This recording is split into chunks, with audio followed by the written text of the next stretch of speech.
लाडक्या जय महाराष्ट्र वृत्तवाहिनीचं 14व्या वर्षात दमदार पदार्पण। 13 वर्षांचा जय महाराष्ट्र वृत्तवाहिनीचा दणदणीत आणि संस्मरणीय प्रवास।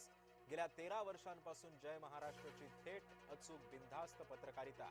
जनतेशी बांधिलकी ठेवत जय महाराष्ट्राचा प्रशासनावर अंकुश।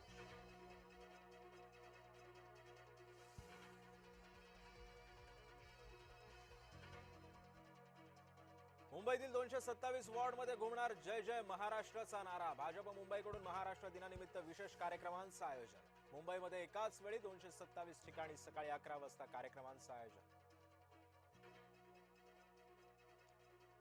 कोलकाता समोर स्ट्रॉंग रूम बाहेर तृणमूलचे कार्यकर्ते आक्रमक। मतपेट्या उघडण्याचा प्रयत्न करत असल्याचा तृणमूलचा आरोप। कोलकातामध्ये सुरक्षा दल तैनात।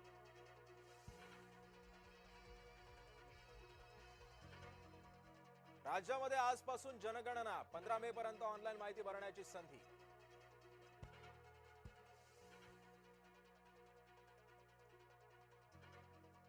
मे महिन्याच्या पहिल्याच दिवशी महागाईचा भडका। व्यावसायिक सिलेंडरच्या दरामध्ये तब्बल 993 रुपयांची वाढ।